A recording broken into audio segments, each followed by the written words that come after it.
Odeessa jalqaban qormaata kutaa 12ffaa warra fudhate keessaa kan darbe dhibbeentaa 5 qabxii 4 ta'uu ministeerri barnootaa Itoophiyaa beeksise.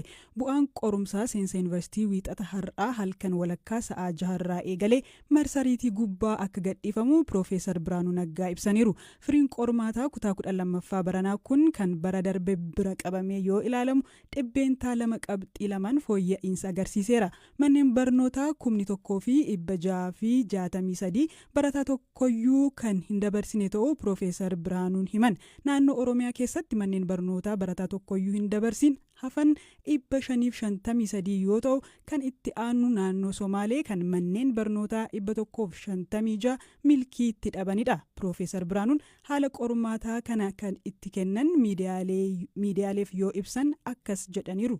በ69 የፈተና ማዕከላት በመኪና እንዲሁም 50 wiirtulee qormaataa 69tti konkolaataadhaan akkasumas wiirtulee qormaataa 54tti xiyyaaraan qormaatni ergameera. Qormaatni baranaa onlaayiniidhaanis kennameera. Walumaa gala kanneen qormaata kana onlaayiniin fudhatan barattoota 29,736dha. Baroota darbanirraa qormaata walirraa hatuun xiqqaa ture. Barnoota gosa hundumaan dambii cabsuun qormaata haqsiisuu danda'u kan raawwate barattoota 313dha.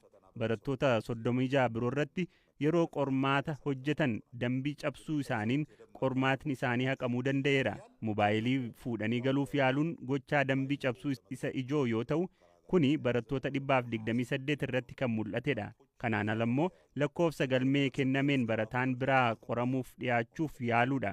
Baroota darbanirraa gaafa ilaalamu garuu kan bara darbeerra dambii cabsuun akkaan hir'iseera. የደም መተላለፎቹ ሲግኒፊካንትሊ ቀንሰዋል። Qabxiin olaanaan qormaata kanaa naannoo Tigraayitti galmaa'u damee saayinsii uumamaa fi hawaasaan qabxiin olaanaa kanneen galmeessan dubartoota ta'us himaniiru.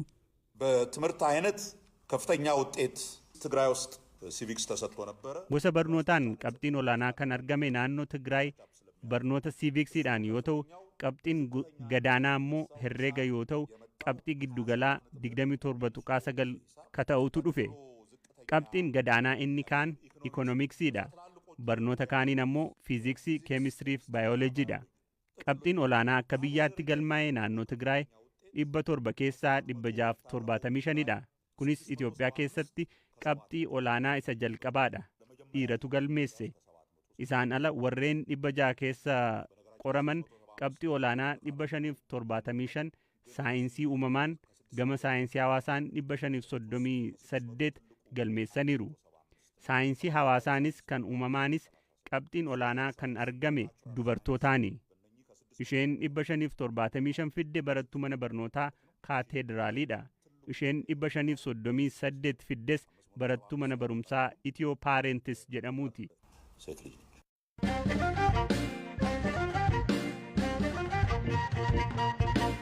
Rakkoo nageenyaan raafamaa kan jirtu godina Shawaa Kaabaa irraa tajaajilli bilbilaa adda citeera.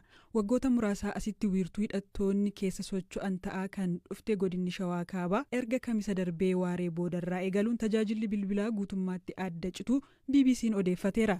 Kanneen maatiin isaanii godinicha jiran akka jedhanitti tajaajilli bilbilaa kun seensa magaalaa Finfinnee irratti kan argamtu sulultaa hanga daangaa naannoo Amaaraa Qarree Gohaatti adda citeera. Kanaanis tajaajilli bilbilaas ta'e intarneetii aanaalee godinichaa akka sulultaa Wacaalee, Dabra Libaanos, Fiichee, Kuyyuu, Hidhabuu Abootee, Darraa fi warra Jaarsootti tajaajilichi adda cituu bilbiloota yaalleen mirkaneeffanneerra. Daandiin guddichi naannoo Amaaraatti fulla'u kan keessa qaxxaamuru godinni kun daandii kanarratti hidhattoonni guyyaa konkolaattota dhaabsisuun namoota ukkaamsaa turuun ni yaadatama.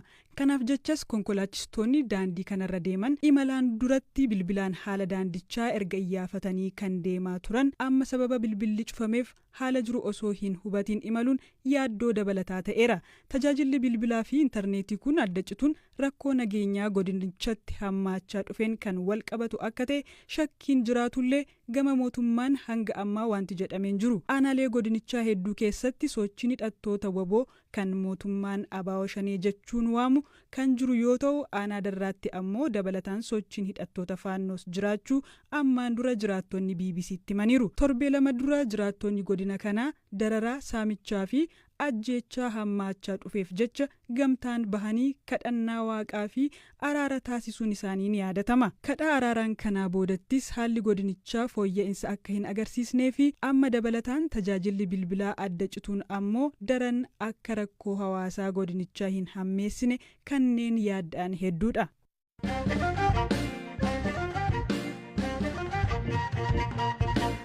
Mootummaan Itoophiyaa doorsisa irra deddeebii Masrii jedhee ilaalchisee mana maree nageenyaa dhaabbata biyyoota gamtoomaniif xalayaa barreesse.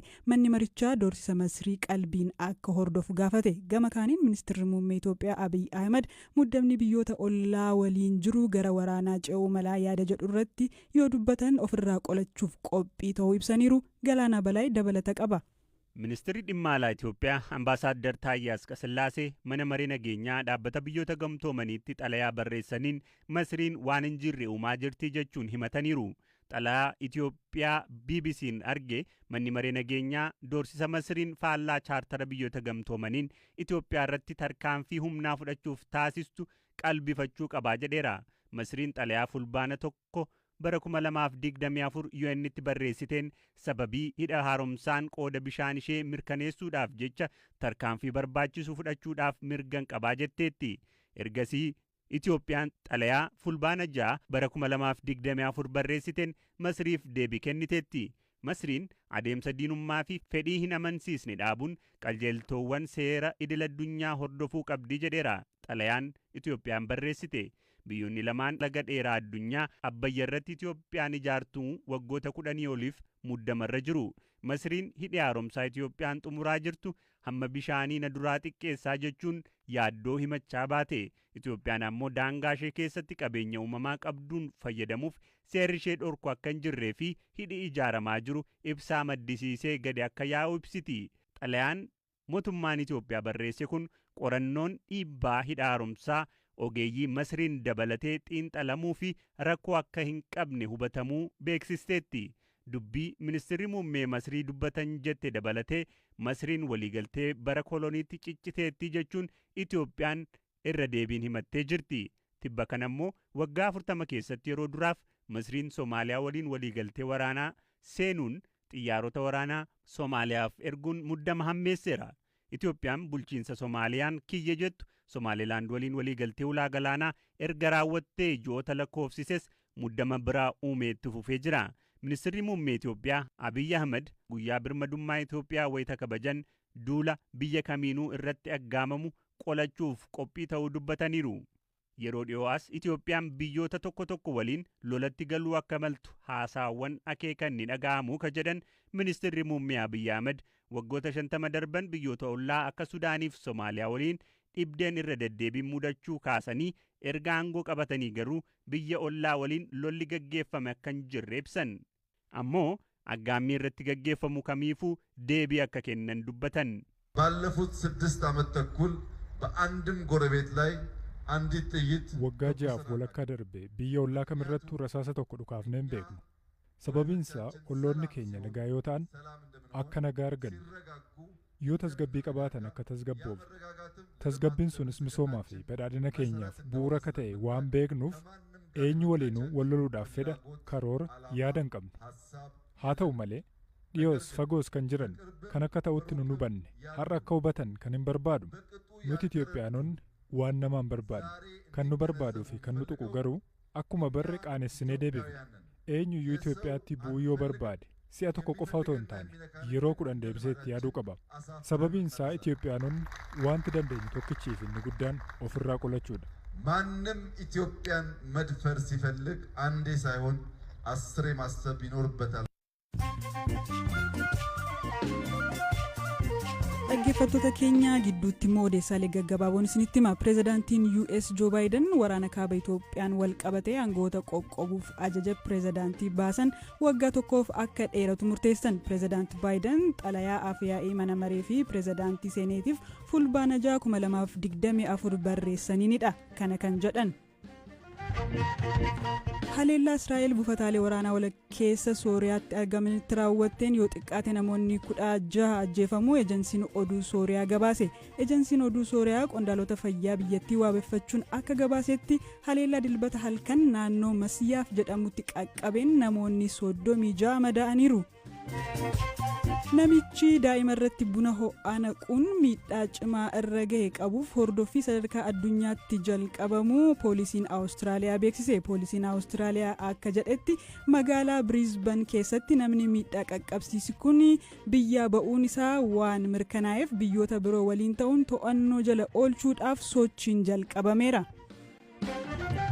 Paastariin beekamaan daa'imman saalquunnamtiif daddabarsuun Filiippiinsii fi Ameerikaatti barbaadamaa ture to'atame. Poolisiin nama lammii Filiippiinsi ta'ee ani ilma waaqayyooti ofiin jedhu Apollo Kuibolio to'achuuf waldaa inni itti lallabaa ture yeroo 2 marseera. Sababa kanaan muddama hordoftoota isaaf 1000 lakkaa'aman gidduu poolisii gidduu muddamni uumameera. Odeessaaleen gaggabaaboo kanuma.